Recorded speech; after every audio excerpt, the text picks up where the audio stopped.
In this episode of the Powder Coder podcast, we feature an up-and-coming coder, Jase Kaser. I stumbled upon his blog one day and discovered a fountain of inspiration like no other. If you're looking for solace in the life of powder coating, this young man lends you a reprieve. He shares pearls of wisdom about the subtleties of coding from a self-reliant mindset, and covers everything from lessons learned in technical problem solving to managing customers and employee expectations. I call him the Ralph Waldo Emerson of powder coating. I hope you will call him a friend. Follow along as he melds his life experience with growing his powder coating biz. Get ready to level up your powder coder game.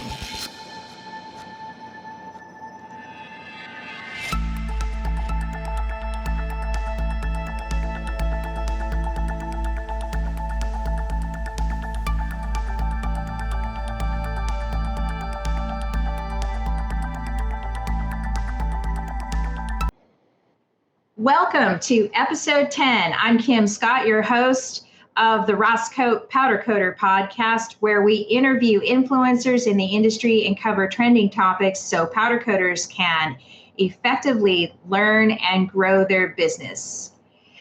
Today, we're reaching out to interview Jase Kaser from Kaser Blasting and Coating.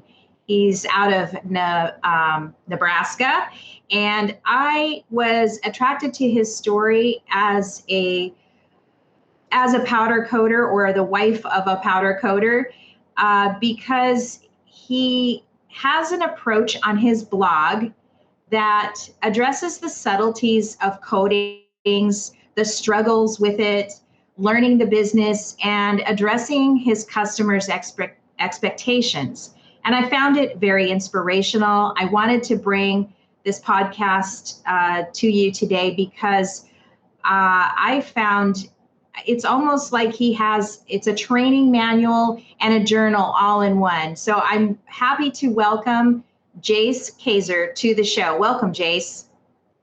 Hi, thanks for having me on. I really appreciate it.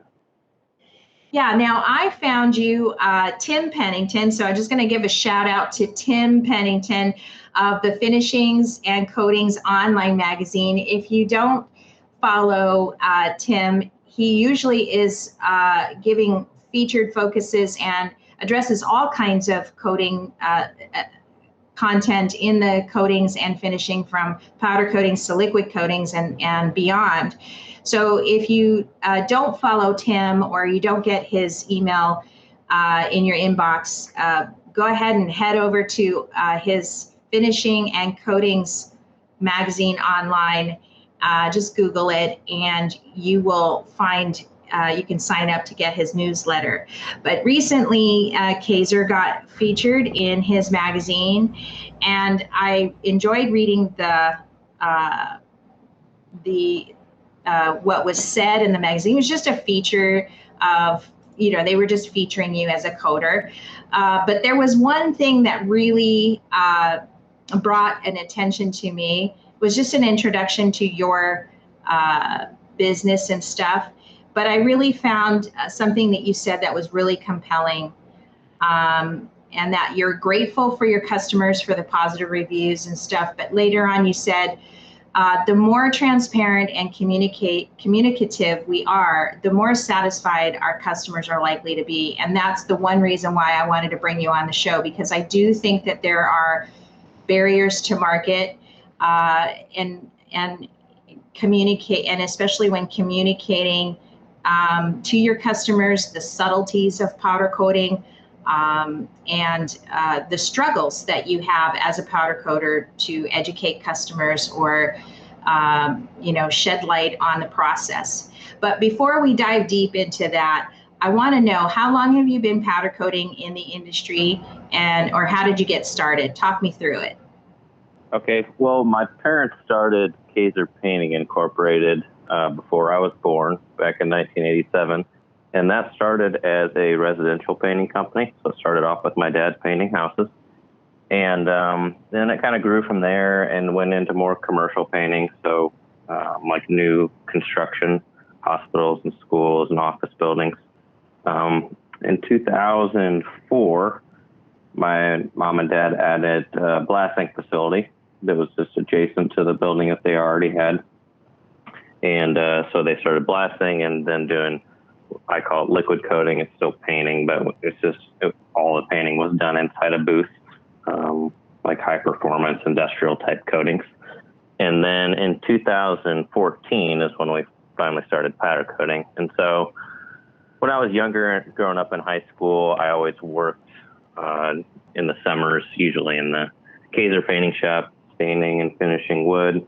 And I would also work in the blast shop a little bit, like in the blast cabinet, or if our main blaster was gone or on vacation, I would get in there and try to wrangle the blast hose as a young middle schooler or high schooler, which can be challenging, just because that's probably the most physically demanding job that we have. And then when we started the powder coating, that was 2014. So I was in college at that time. I had just finished my, fourth year. It took me 5 years. I went to the University of Nebraska-Lincoln for mechanical engineering. So I've always been interested in setting up equipment and how it all works, how it goes together. And so I was interested in helping get all the powder coating stuff set up. So over that summer between my fourth and fifth year, so going into my senior year of college, we started putting up the powder coating oven and booth, and I sprayed our first parts. And then we hired one guy to help run it, and then I finished my senior year of college. And then I was getting right to the end of my senior year. I was trying to decide if I wanted to go to graduate school or if I wanted to just be done with school and have my bachelor's degree in mechanical engineering and just go in the family business.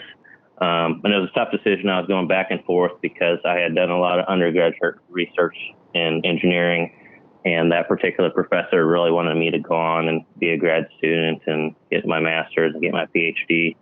But the powder coating was really taking off, and Dad really needed my help in the sense that, like, he was running the Kaser painting, so the commercial and residential painting, also the blasting, and then the powder coating. And he could run all three of them, but it was like he was the limiting factor because you can't be in three places at once all day, every day. And so ultimately it was my decision, but they really needed help. So I was like, you know what? I helped put all the powder coating stuff together, and I'm getting really kind of tired of school. I'm not sure if I will use a master's or PhD, because in the long run, I kind of wanted to get into the family business someday and hopefully take it over. So I decided that a bachelor's degree was enough, and then went and started helping and jumped right in helping the powder coating right away on the floor. And then since then it's grown. So that was 2015. That would have been when I started working out full time.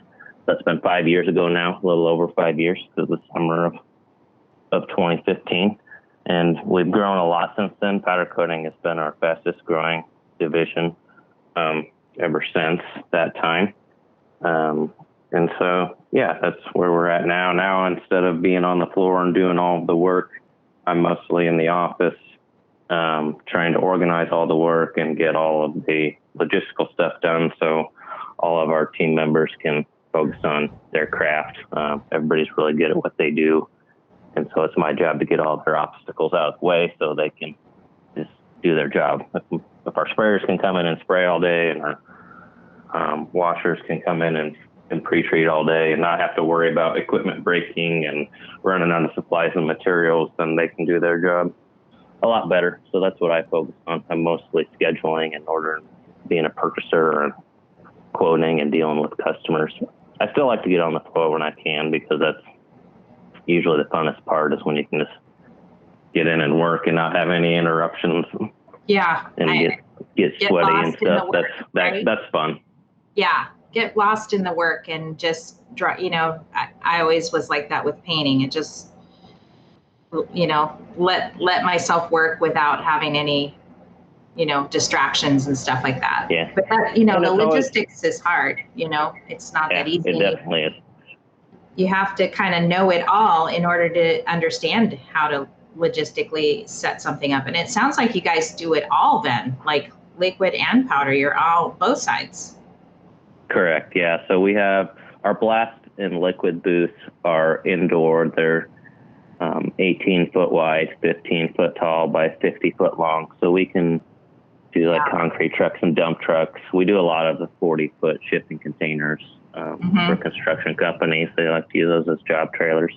So we have that in one of our buildings, and then our other building is fully powder coating. So. And as a family business, are you the only family, the son, or are there other siblings involved? I have a younger brother.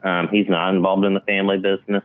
He is also a mechanical engineer, and he decided to take an engineering job right out of college. It was a really good job, and so he's still doing that right now. And I don't know that he has much desire to come into the family business. Maybe someday, but he really likes the engineering job he has right now. So that's kind of where he's at. But yeah, I do have a younger brother. So do you and your dad, I'm assuming your mom and dad seem like they're young enough, they're still involved in the business, or are trying to get more hands off? So I would say, they still run the Kaser painting side. So, and then what I say I run is the Kaser blasting and coating side. So the Kaser painting is the commercial and residential painting, like I talked about. My dad's still there every day. He's there from, just like I am, from 5 a.m. till 5 p.m.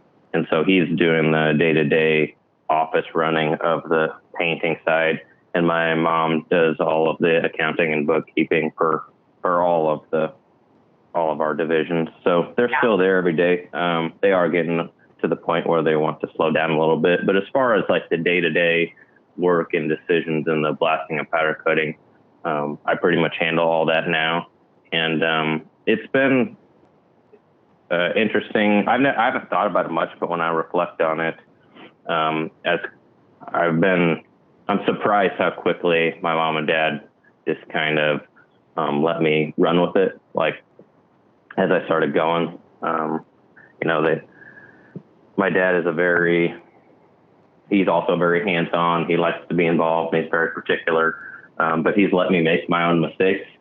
If we have a disagreement, he's usually the one that will back down, and he'll just kind of let me learn the hard way sometimes. Other times he'll step in and say, no, I know that I did this before and this way isn't going to work.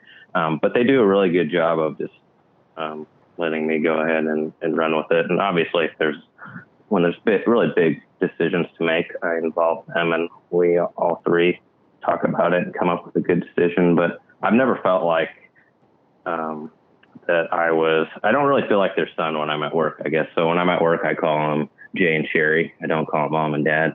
Yeah. I think that helps.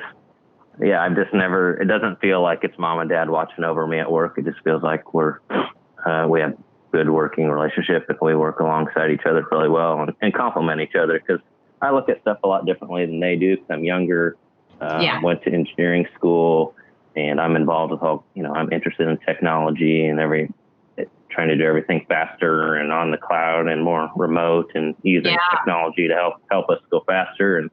And they're, used to doing it I don't necessarily want to say old school, but that older way, but they have all the experience too. So I might have a lot of new ideas that can help, but then when I run them by them, they can give me their input, like, okay, that might work, but don't forget about this, this, and this, because they're thinking about things that I don't think about. So. That you haven't even, because you don't have as much experience. Yeah, it makes right. So do you think that what sets Kaser apart from other powder coaters in your area?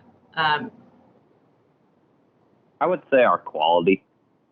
We pay a really, really close attention to detail, and in general, our feedback from our customers is that our quality is typically better than other places. And going along with that, we're usually more expensive.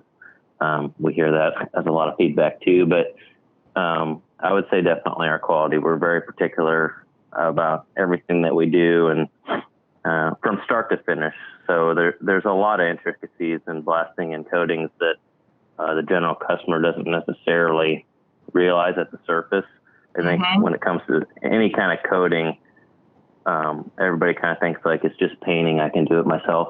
I can go to Menards and get a aerosol can and spray paint my car parts myself, which you can, but it's a lot different, and there's a lot more to it than people think. So when it comes down to it, it's hard to explain to customers, and that's kind of when we do our blog and stuff. It's hard to explain to customers when they're coming in to drop parts off or get a quote, what's all involved and all the steps that we're taking to make sure that their coating's going to look good, but then also have longevity. Because since all the substrates that we coat in the Kaser blasting and coating side, it's all metal. And so we're going for corrosion protection is what's really important.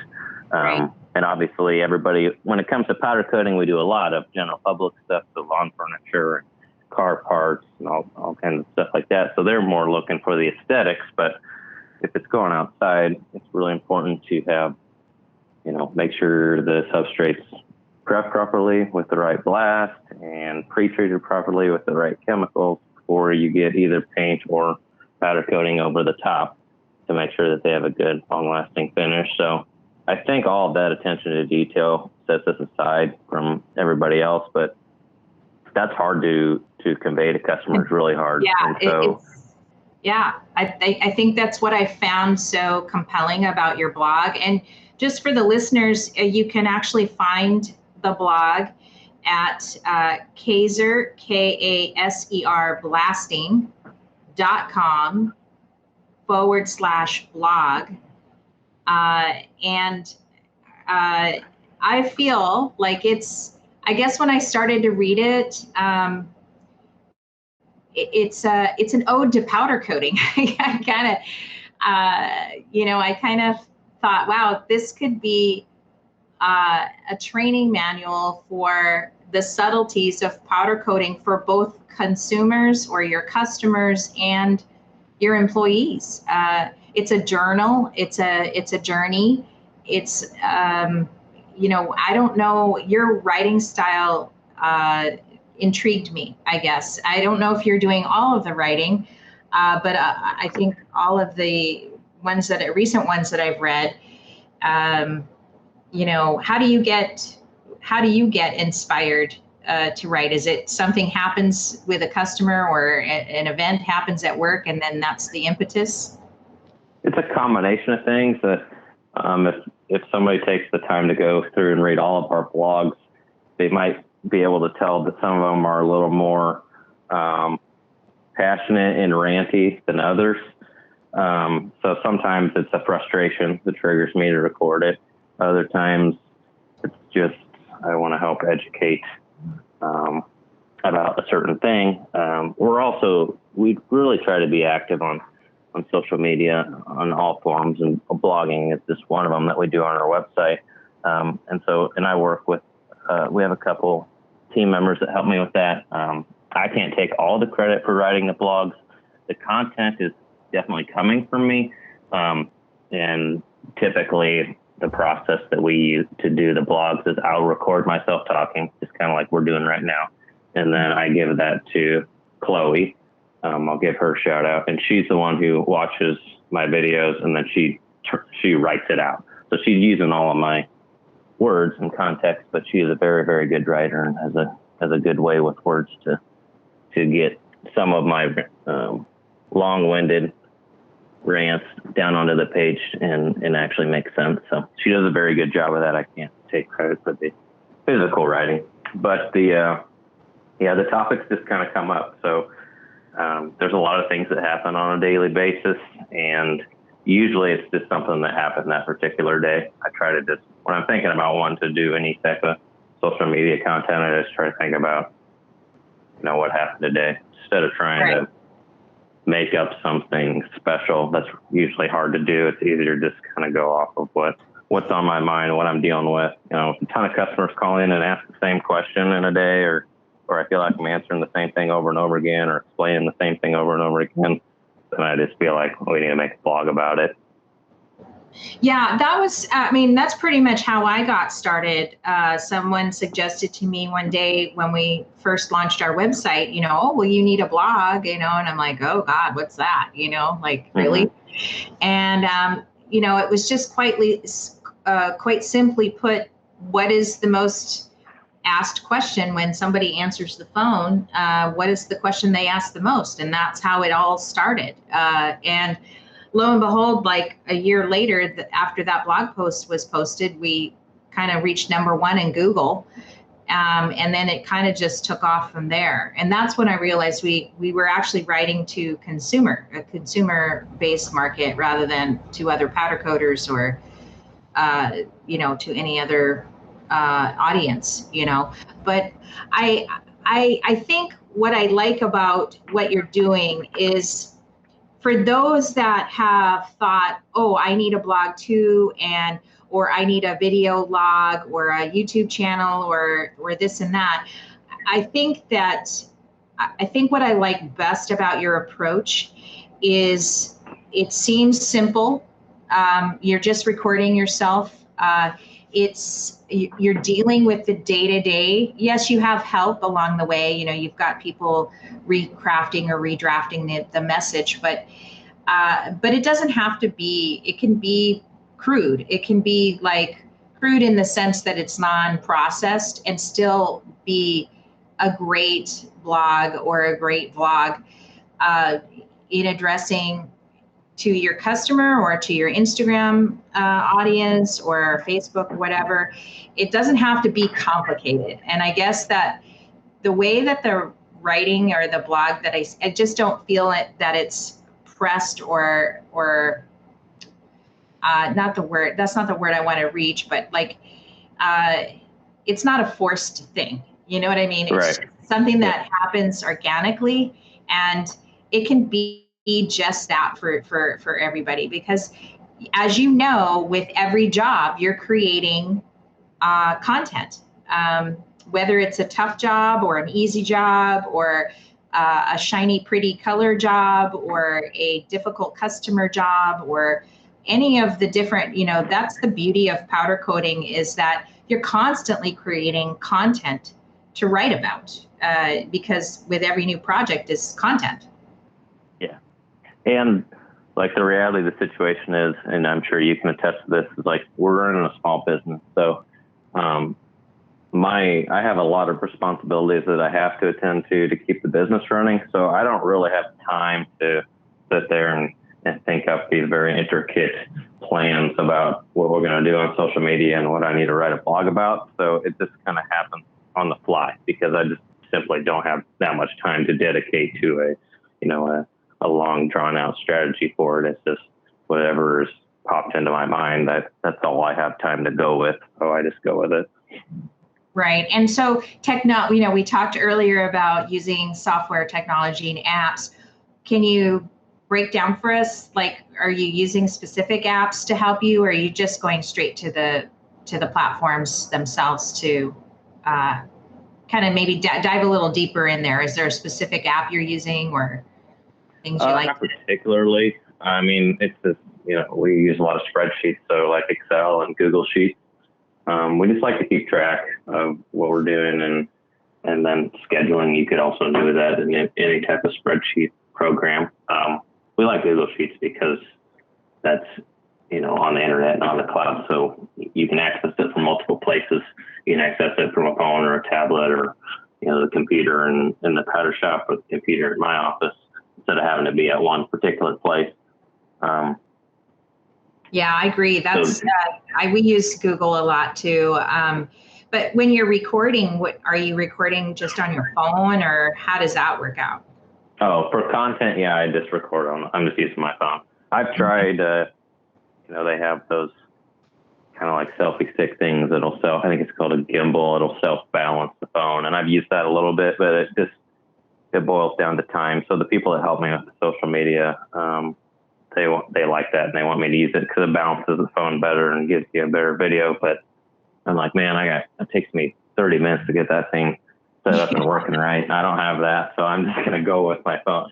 Like if I have a full day, like a Saturday or something that I can dedicate to it, then I'll get off some tripods and set some stuff up and get the lighting right. But otherwise, no, I'm just using my cell phone. I mean, nowadays I'm used to it because I grew up with cell phones, but they can do almost everything. It's basically like a computer in your pocket. So if you have a pretty new phone, you can pretty much take pictures, video, record yourself, and then all that content is good enough to put on social media. Yeah, I've struggled with the gimbal thing too. I maybe someday. It's just one more thing to add to my list of many things. Yeah. Okay. Well, this is I encourage everybody to. Some of the titles from your blog are. I mean, some of the content that you've brought about, and you're putting out quite a bit of content. I mean, you've put out something at least once or twice a week here in the last. So you've got lots of content to read through, and I like it because, you could be struggling with a project as a powder coater, and reading your stories. Here's one, 3 rules of training. I thought that was very valuable. That's the most recent one that you've put up. And, you're a general manager at Kaser, and I'm imagining this is, you make it sound so easy, but I know it probably took you a little while to figure this stuff out. And here you are, just right here, super easy. You've got 3 different points that you're training, that you're using, that other powder coaters could read to figure out how to work through some of their training issues as well. Like there's never enough over explaining, figuring out the progression of a job, and investing in your time wisely and stuff. And I think this is the valuable stuff that I think powder coaters should be reading on a regular basis, and stuff. Does it seem to help you to get it out? I mean, all of that's the stuff like that last article that we wrote. That's a little more, I would say, in depth or more process oriented and less about like coding a part or something. That's just been kind of I've learned that over time. I definitely manage differently. I think we have a blog about pretty recently. I don't think it's that one, but it's one right before that, about how when I first started, I thought the best way to get my point across was yelling and intimidating. And I learned pretty quickly that wasn't. So it's been dry trial now, really. And so throughout the years, we've kind of, and I know that for me to say that, you're probably thinking, yeah, but you're still super young. But, it's been 5 years for me. So that's a big portion of my life. And that's just kind of what we've learned. We finally have gotten to a point where the team members that we have now have been there for a while. We used to have pretty high turnover, and we still do. It seems like when you're trying to fill a new position, you just got to be prepared.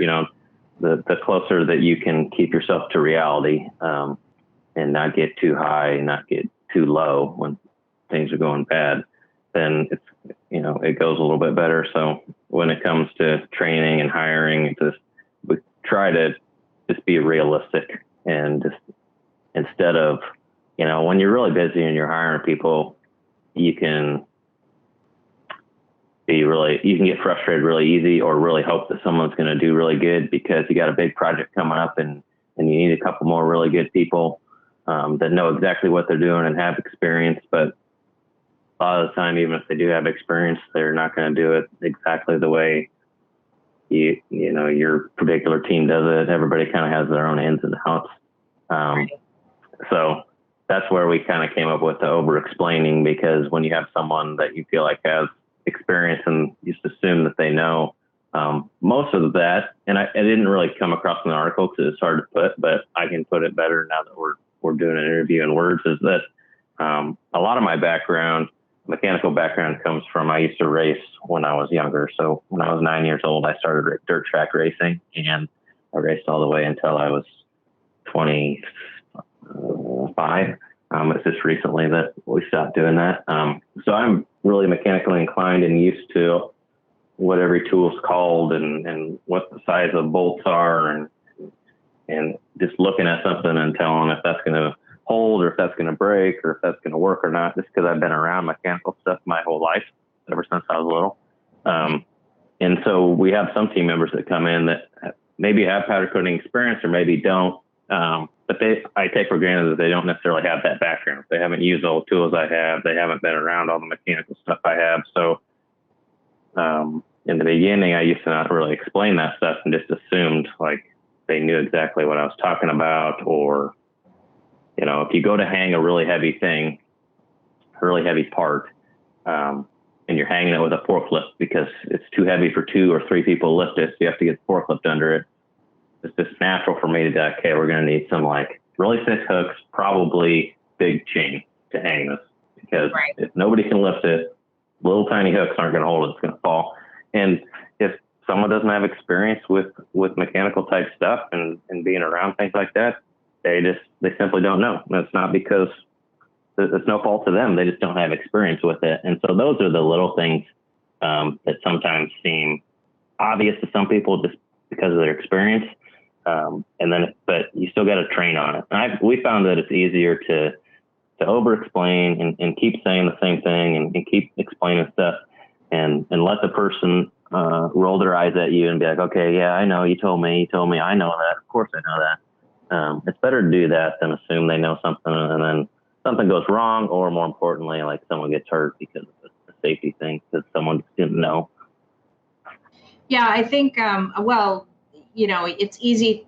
I think most people think, well, I've told you once, how many more times do I have to tell you, but not everybody, I have a daughter that has a learning issue, and, it did take multiple times, but once she got it in her head, it was in there for good. You know what I mean? It was just this overcoming this learning curve. And then once she learned the task or whatever, it never leaves it. Right. And it is hard to adapt your training, to multiple levels, right? And I mean, one thing that was said in this blog called Busting the Myth of Self-Direction, the intensity level ranges from moderate flurry to fog of war.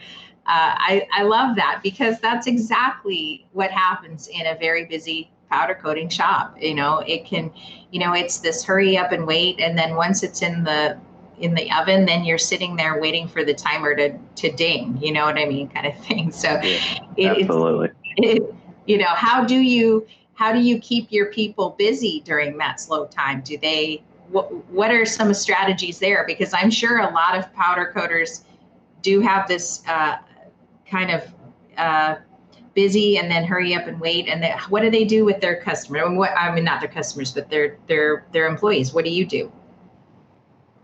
So we're lucky enough that we have a big enough shop and we have enough equipment now that we try to keep a pretty good flow going. And we have enough people that someone can be hanging, someone can be in the wash bay pre-treating, someone can be spraying, and then someone can be packing. And so as long as the flow is going pretty well and I do a good enough job at scheduling it, it usually can kind of flow out. And obviously you have to have enough work to be able to do that. But if you have enough parts there, usually there's always something for someone to be doing. We try to keep someone spraying all day long. And we usually do a good job of that.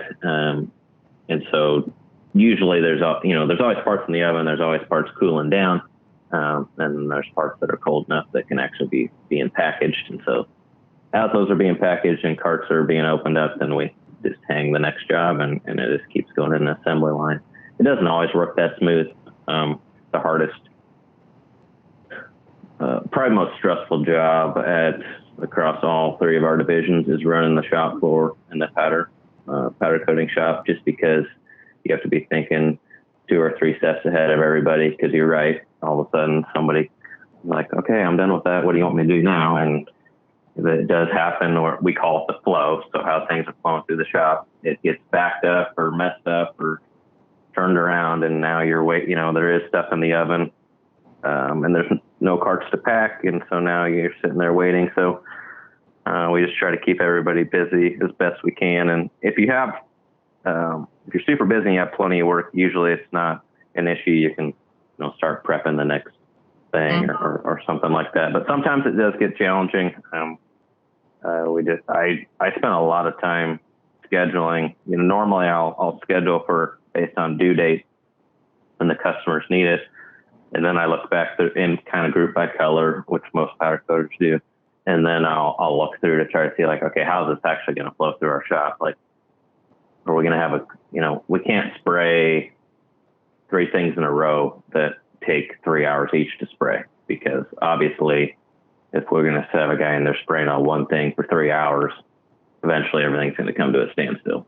Right. So you have to be careful of that. And, sometimes it just happens. If you got a lot of big stuff and you have to spray a lot of big stuff, and it out on the shop floor, it kind of slows down a little bit. But then all of a sudden the next day, it's funny because sometimes, the mood on the shop floor is like kick back and relax a little bit. It doesn't happen much, but when the flow gets backed up, it will. And then it's like everybody thinks like, oh, we're ahead finally and we're doing all right. And then by middle of the next day, it's like a war zone over there, and trying to, now you can't get enough help on the shop floor to get stuff packaged and hung back up. So it just kind of flips back and forth. It can be stressful, but once, it seems like the newer team members get really stressed out by it. But after you've been there for a while, you just kind of get used to it. You learn to appreciate the days where it gets a little bit slower, because, the next 8 days are probably going to be super, super busy and fast, and you're not going to have time to sit down. Yeah, I would agree that that's probably more of an owner's perspective too. Like when you're an owner or you're a single powder coater with maybe 1 or 2 employees, like you're used to that just because that's your business, right? Mm-hmm. But how do you convey that to make sure that that you have conveyed that thinking through your team as well? And I like this one called scheduling backward instead of forward. And I think that's what you were kind of talking about earlier, right? Is you have to think about the end result first before you can figure out all the different steps in between to make that deadline. Yeah, so I'll answer the one about our team members trying to communicate with them. So recently we transferred a new guy into running our powder coating shop floor. The one guy that had run it has ran it since we started. He was the first person we hired. And we kind of moved him to more of a production manager across both the blasting and powder coating shop. So he's helping me more everywhere now instead of just on the powder coating shop floor, as far as kind of like overseeing things. And so we've been training the other guy that's learning how to run the floor in the powder coating shop. He's been with us for a couple of years and is really good at all the tasks, hanging, packing, spraying, washing. So he's very well versed in all that. But it was definitely a learning curve when he first started, having to think about the schedule and look farther forward, look farther down the schedule. And really his job now is kind of think about what everybody else is doing in the powder coating shop instead of worrying himself about doing the physical work. And it was a learning curve. After the first week, he's like, wow, I didn't realize how much thinking that you guys do on a daily basis, thinking ahead, not thinking about what we're actually doing today. So it's a lot of talking in the mornings before we get started and kind of explain like, hey, this is how I would do this. Don't forget about this. If something gets backed up or something, think about a few things that can be a safety valve for you, so somebody can remember we have this rework that we just set off to the side last week, but we still got to get all that resanded, so that could be something somebody can do.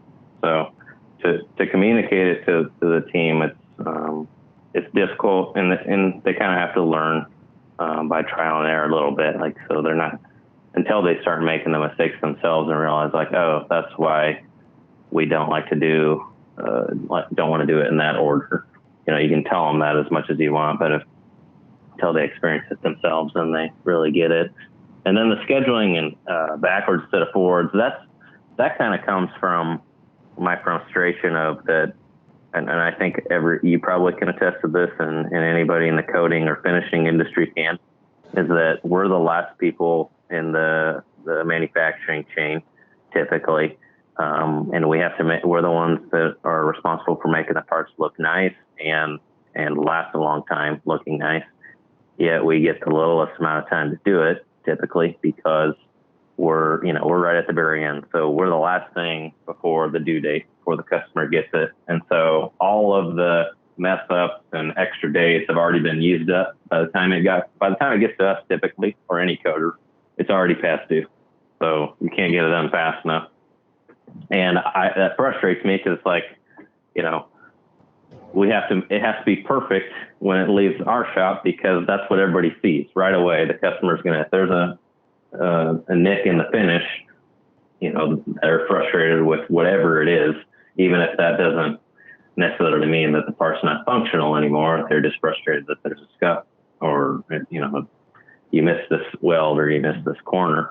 And so my proposal and line of thinking on that is like, why don't we schedule backwards, not forwards? Why does it that customers go to a metal manufacturing place with an idea, and they make the prints up, and they come up with what they think it's going to cost and how long it's going to take? And then, typically metal companies are quoting the powder coating for their customers. So like metal companies will ask me, hey, can you quote this? And I do. And so they add that into their quote to their customer.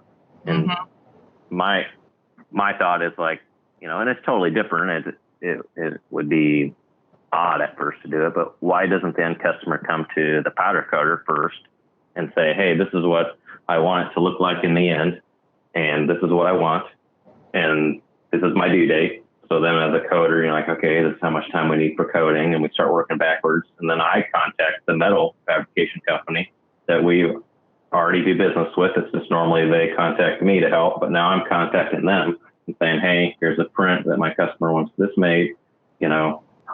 This is when I need you to have it done by, so I can get it powder coated and get it to my customer. Will that work? And would you have the right material? And can you get that done? And I feel like scheduling that way, you would have a better chance of hitting the due date. You'd still have difficulties, but and some of that thinking comes from my engineering background, because I like building things and I'm familiar with metal manufacturing. So I feel like I could help the customer if they had questions. And maybe some powder coaters don't feel like they can do that, but I just think it would be interesting to flip it around and schedule that way instead of, I feel like the end customer would be happier, because it always seems like the end customer is frustrated that it's past due, so. Yeah, I 100% agree with you on those two valid points, because again, it just comes down to educating the customer and growing powder coating and the powder coating experience, the powder coating marketplace. I think that will be the future, because people will come to you for their personal projects and stuff too. It is kind of frustrating. I know that we've been in that same situation where we're at the end and it's just nothing but pressure, a pressure cooker situation to bring it to fruition for the end result. And then, to get back and forth between customers and the welder or the producer or whatever, I don't know, contractor, it can get kind of mucky. And I don't, I don't know what the answer is at this moment.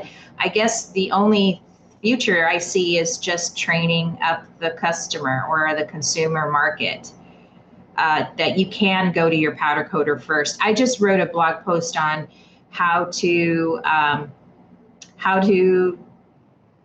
paint or how to coat your gate. And, it's a landmark post. So it's something that could be featured in an online magazine or architectural magazine somehow.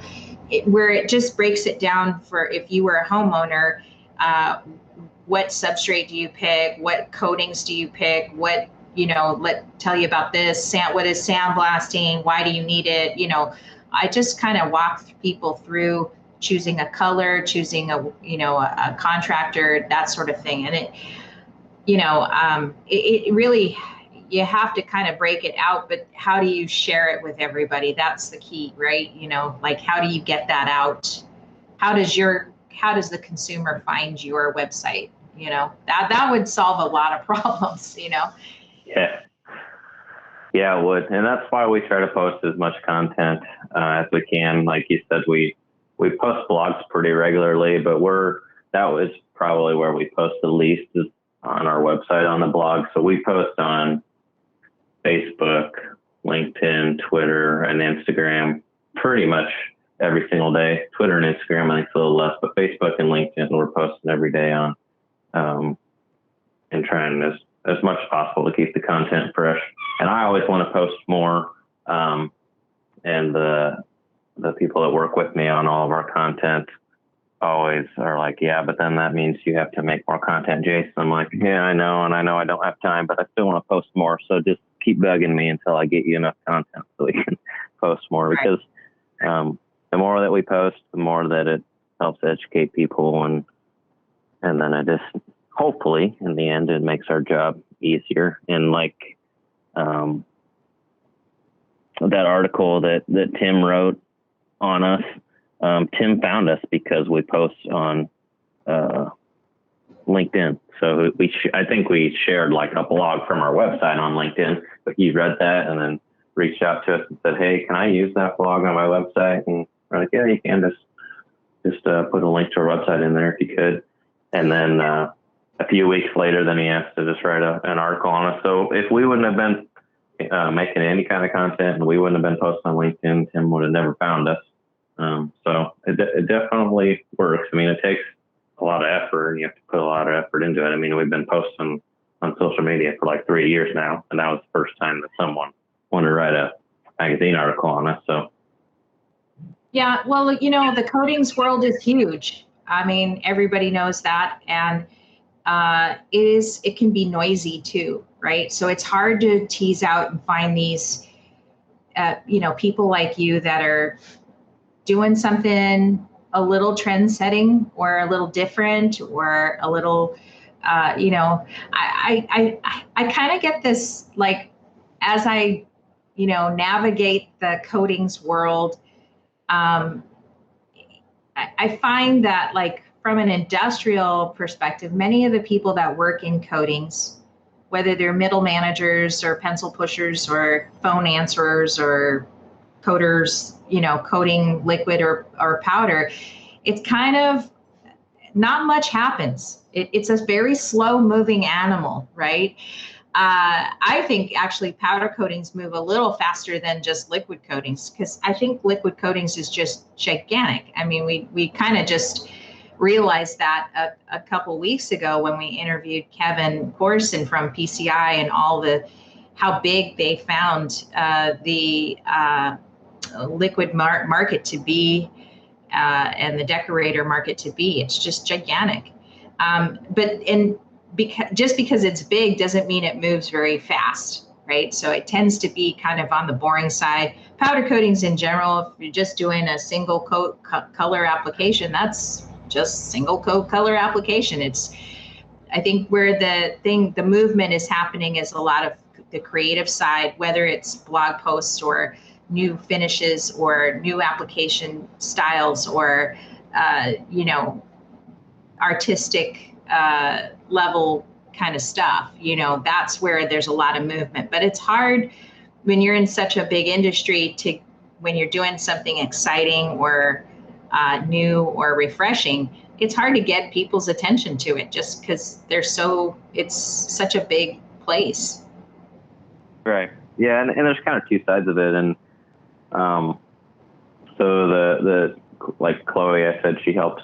And now we have a new team member that's helping Abby, helping with social media. They both really like the bright colors and the general public stuff that we do, where it's a bird bath, a lawn ornament, things like that, because those are cool to look at. People like to see those. So that's one side of, like the artistic side, like you said, and people latch onto that and like seeing more of that. And I'm more on the side, like I like the technical side. So I like, why does pre-treatment work? What chemistries work better than others? And so there's kind of two different types of consumers of like content, or just mainly two different types of people in the coating industry. There's the ones that are really focused on the aesthetic finishes, and those are usually the paint and powder companies, right? And the salespeople and everybody kind of in that world. And then there's the surface prep guys, and I would include pre-treatment with the surface prep, where that's more like nitty gritty underneath the coating, so nobody sees it. But it's still really important, probably the most important part. But that side gets a lot more technical, and I think I like that side more just because I've always been hands-on, and then my mechanical engineering, I understand a lot of what's happening down on the microscopic level with the chemistries and surface profiles and things like that. So I think that's why I like that side of things, because that's what I'm most familiar with. And so I like to talk about those and take pictures of that and make content of that, because I think that that's one of the most important parts, and I like to communicate that to people, because you don't see that part. It's covered up. But then, like I said, there's the other side that everybody likes to see, the nice, cool looking finish. And I like that too, but we are more industrial than we are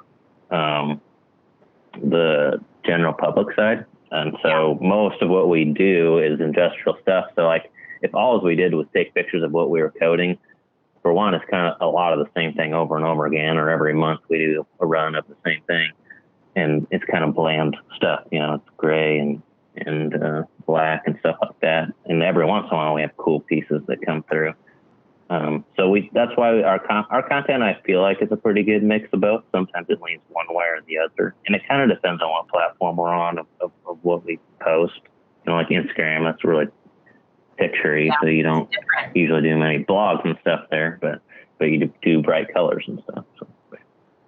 Yeah, and you can take a portion of whatever's said in the blog and use it as the script for, or the message for your Instagram. I mean, I think, if you could deconstruct a blog post or a blog post, you could literally, use different portions, and each piece could be optimized for whatever the platform is. LinkedIn has its own kind of, what are people wanting from you there, and Instagram is more story type telling. But I like how you are able to grasp and do well with the different kinds of platforms, because they are so different. Most of the custom coders that focus in on automotive parts, of course, they thrive in the Instagram realm.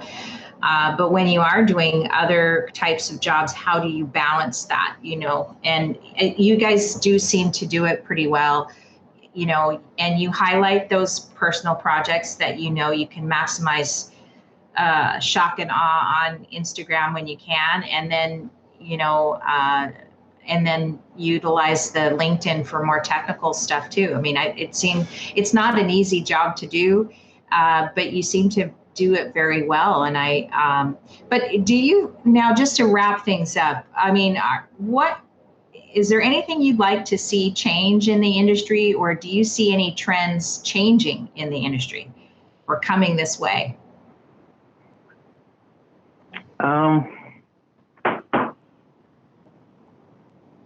I think that just from the reading I've been doing, it seems like that we will be powder coating non-metal substrates. I mean, there's people that do it now, but it's not very widespread. I think that'll eventually someday in the next 5 to 10 years will become pretty common that, when someone does bring in their wooden cabinet or something that's brand new, we'll be able to powder coat it.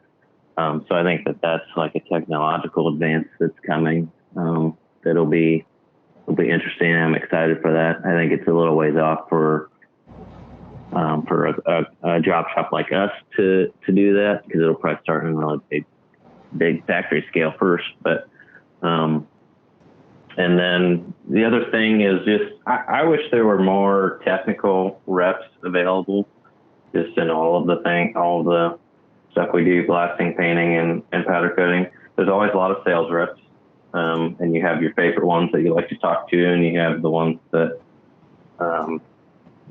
you wish that they didn't show up because they are bothering you. I'm sure everybody has their favorites and the ones they don't like, but it usually seems like when you really have a technical question, whether it be about painting, powder coating, or blasting, if you're lucky enough, you've met one person along the way, one rep along the way that kind of knows everything pretty good. And so you can call them and ask them, and they can get you pointing in the right direction. But all your other reps usually, for whatever reason, they're like, I'm not sure, I'm going to have to call the lab or something. So I think that just comes from their sales reps. They're not technical reps. So I wish that there was more technical reps in the industry. I wish it was a little more even. Seems like there's a lot more sales reps than there are technical reps. And it's probably hard to find people that want to be a technical rep. They're usually actually working in production at a company. But yeah, I don't know if you found that the same, but sometimes it's hard when you're having a problem it's really hard to find someone to call to even just get a little bit of advice. Pretty much a lot of the time we feel like, well, it messed up, but we're just going to have to try something else and figure it out ourselves, which is fine. But sometimes it would be nice to have a wealth of information just to call on and say, like, hey, we've tried this 3 or 4 times. It's not working. Do you have any ideas? Yeah, I think I agree with you. I think, well, we're in Hawaii, so I mean, getting anybody to come out here is just nearly impossible. We're lucky if we get a phone call or something or two from people. It's happening now more for us, email wise, and people are finding the site, just in terms of searches and stuff like that. So they're finding out about what we're doing and they'll reach out to us that way. But I agree with you. Yeah. It's something, maybe you're just in a centrally located area, so it's easy for people to drive up or contact you, or, you're in a hub area and stuff. I think that there are tech people out there that could answer those questions for you, but they're more in the consulting realm rather than working for the actual company that's providing the equipment, or the supplier that's providing the powder or the liquid or whatever, the materials. They probably are more focused on sales than tech. But yeah, it's nice to know if that a large company that you're buying equipment from has, where powder has that tech person you can go to. I mean, most of the time that we've called tech people, it's just plausible deniability. Well, you did it wrong. Yeah. Okay, well, how did I do it wrong? Well, you just did it wrong. Did you follow the directions on the application guide? Well, yes, I did several times, right. And it still came out wrong. It can be frustrating because it seems like even when you do find a tech person, they don't want to admit that their product failed. That's been our biggest frustration, especially when we've got a customer requesting a specific color. Happened to us earlier this year, and it didn't matter what we did or how we did it. It was wrong, and it's because they probably threw out a powder that was not quite ready for public use, and it's just, maybe they were driven to, that's not every powder supplier, but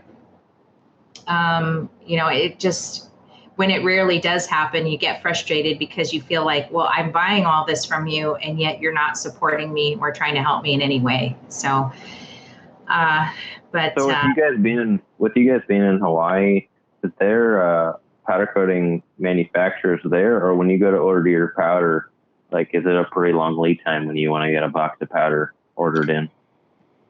Well, like shipping wise.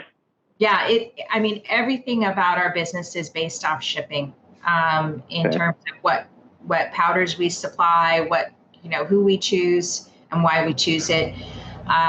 Shipping and humidity, pretty much, like, rules our life.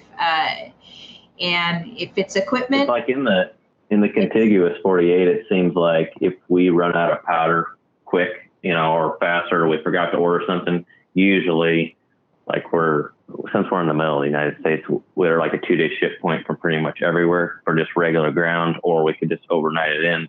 But for you guys, like, if you accidentally ran out of a powder, or something happened, or found a box was bad, and you had to get that same seller quickly, what is it like is that like hell. The fastest you can get it is 4 days, or?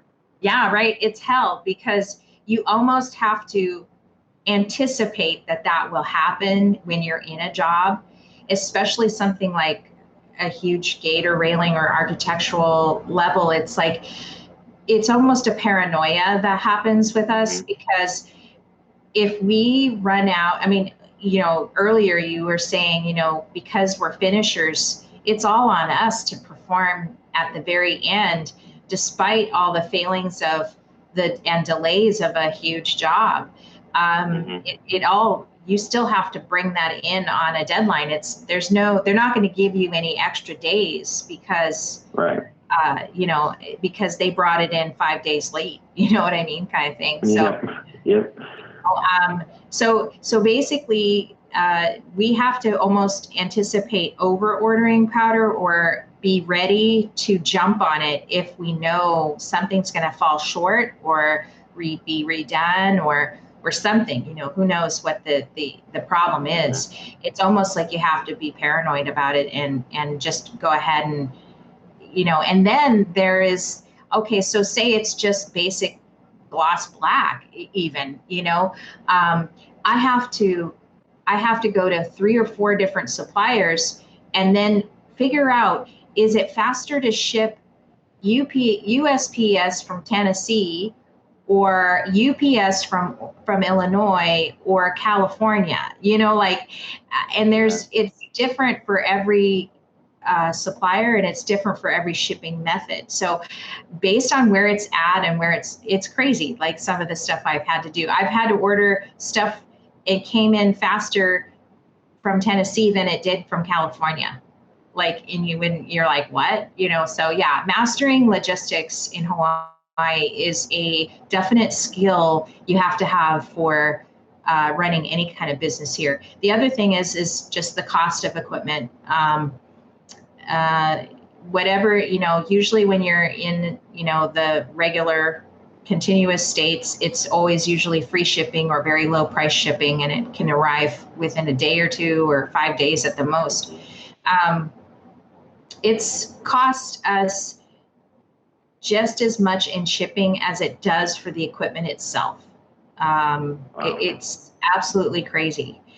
I'll never forget, back in 2004, we were painters back then. We weren't even, we were just getting started with powder coating and learning about it. But we ordered our open face spray booth, cost $2,500, and it cost $2,500 to ship it. That's wow. a hard pill to swallow. Yeah, I mean, it's hard enough to keep up with project deadlines and customers, and then when you add that logistical wrinkle in, I mean, that would make it a lot more difficult. I can't imagine if we, because I always, like, if I have to overnight something, I will. Like, I don't want to, because it costs a lot of money to, it costs more to ship powder than it does for the material itself, but at least we have that option. But yeah, I can definitely understand what you're saying, where if you got a big project, you're just going to over order just in case we have to rework half of this. We better get the extra powder because we don't have any leeway on 2 days. Fortunately, our customers are pretty understanding when it comes to charging them for powder, or, including powder, or, like making sure that we cover our ass on the powder expense, including shipping. We're doing a project for Oprah Winfrey, has been building her house here for frickin' forever. I think going on like 3 years now. And, of course, it's the typical, like, the spec calls for this or whatever, and then the designer doesn't like it, so then you're having to redo it and stuff like that. But generally speaking, like if we order powder for a job like that, we have maybe a minimum order, even if it's just a small thing, but they'll buy the powder, and we'll try to use as much as we can of it for that job. But then, pretty much it just stays here and we reuse it. I haven't really found any kind of way to reclaim that money back, or, we try to, if it then becomes an in-stock powder for us, I guess, a special order, if we have unused portions of it or pounds of it. And then we'll make it an in-stock color until we have no longer an in-stock color, you know what I mean, kind of thing. So yeah, we do kind of the same thing for different reasons, I think. But yeah, we have pretty much a set stock colors that we have the samples hanging on the wall. And then if someone's like, oh, I don't like any of those and I want to special order something, I'm like, okay, that's fine. But like, we buy usually 50-pound box minimum. So if you want to do that, you're gonna have to pay for the whole box of powder. And some people are like, no problem, I'll do that. And then other people are like, that's cost way too much, I'll just pick one of your stock colors. So yeah, I think one of the frustrations about customers' own merchandise, COM, I call it COM, is, like the incident we had earlier this year where we had a difficulty and needed a tech rep for the powder supplier because we had problems with the application. I don't think we will ever do that again. I mean, I get that they bought their own, special transparent or illusion color from XYZ company or whatever. I appreciate that. That's good for you. But I don't know how old you've been sitting on that powder. I don't know where you bought it from. You could have bought it on eBay from a second-hand seller, third-hand seller. I mean, like, there's just too many variables, and I just kind of had to put an end to it because there's just too many pitfalls with that, So you pretty much have to buy powder from us. We don't let anybody bring in their own, because just like what you said, you don't know how long it's been sitting there, and usually they don't have the data sheets with it, and we try to have an SDS for everything on file just in case. And so we usually don't let people bring in their own powder, because a lot of the time, even if we had one not too long ago, they brought in a really low gloss black, and that's the one they wanted, and I was like, we don't spray other people's powders. We use our own. We have our own flat black. It's going to match just the same. I'm like, oh, I just really want you to use ours. I'm like, well, I understand it looks like it's the exact same color, so you think we might as well just use yours, but it could spray out totally differently. For some reason, it might not like the pre-treatment we put underneath it, and we just know that our flat black, that we hold it up here, so it is the same color. We know how we need to process ours, what film thickness we need to put it on at, what spray settings we need to use.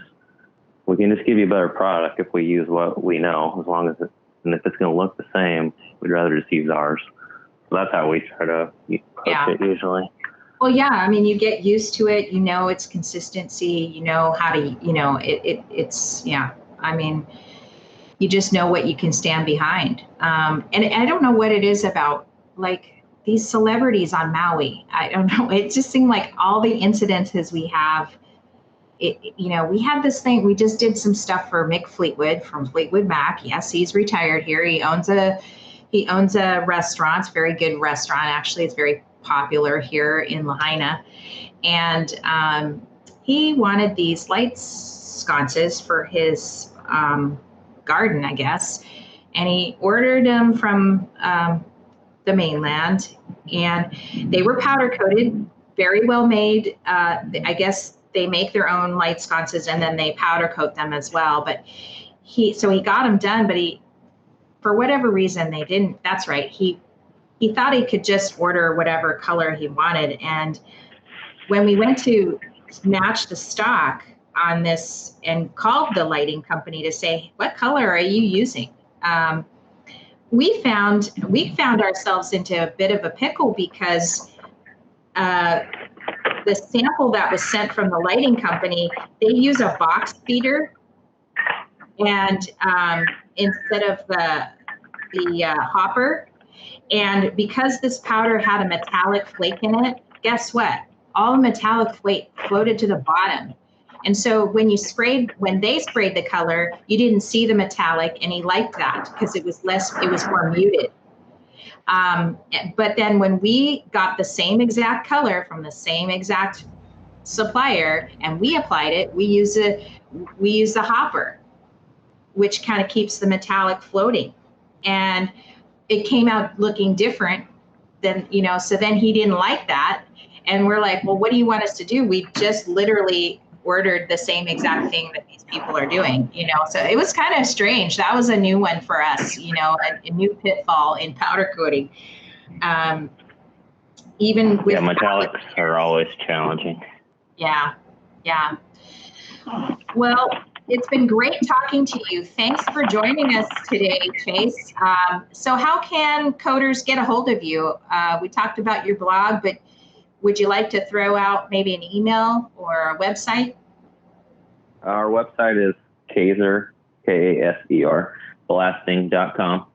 And then on all the social media pages, Facebook, Twitter, and Instagram, if you search Kaser Blasting and Coatings, will come up. And then on LinkedIn, we have a Kaser Blasting and Coatings, but most of it just gets posted on my personal LinkedIn, Jase Kaser, Jase-Kaser. So you can find us there. I won't list off my email, but I think it's on our website somewhere. If you just have a question, feel free to give us a call. We'll try to help. If you can't figure it out from all the content that we have out there, definitely call us. Yeah. And we'll try to help you. Again, definitely head over to the Kaser website and find that blog. I found it refreshing. I found it insightful. I found it educational for sure. And I appreciate you coming out on the show today very much and taking the time to talk with us and get to know you, Yeah, it was nice to get to know you too. I really appreciate you having us on here. We've been wanting to do some more podcast stuff. We haven't. This is the first one I've actually been on, but we've been talking about it a lot. So we were happy when you emailed us, and thank you. It's interesting to learn about the challenges that you have in Hawaii that I would never think of because just locationally, there's a lot of differences. So it was interesting. Yeah. All right. Well, we'd like to thank our supportive followers and fellow powder coaters out there. I hope you've learned something new about your powder coating business. Please comment below, follow us, or share this podcast. Have a great day. Aloha.